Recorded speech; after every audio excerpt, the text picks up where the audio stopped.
ایران کے رہبر اعلیٰ کون ہیں اور ان کے پاس کتنی طاقت ہے؟ اس کے علاوہ آیت اللہ خامنئی کے خاندان کا ایران کی سیاست میں کردار کیا ہے؟ آیت اللہ خامنئی 1939 میں ایران کے دوسرے سب سے بڑے شہر مشہد کے ایک مذہبی خاندان میں پیدا ہوئے۔ انہوں نے بچپن میں مذہبی تعلیم حاصل کی اور 11 برس کی عمر میں وہ ایک عالم کے طور پر اہل ہوئے۔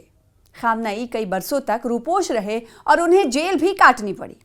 1989 کے انقلاب کے ایک سال بعد آیت اللہ روح اللہ خمینی نے انہیں تہران میں جمعے کی نماز کا امام مقرر کر دیا۔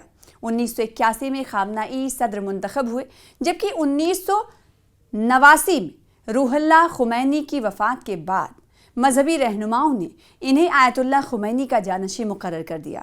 خامنئی بہت کم ایران سے باہر جاتے ہیں۔ وہ مرکزی تہران میں واقع ایک کمپاؤنڈ میں اپنی اہلیہ کے ہمراہ ایک سادہ زندگی گزارتے ہیں۔ کہا جاتا ہے کہ وہ باغبانی اور شاعری کے شوقین ہیں۔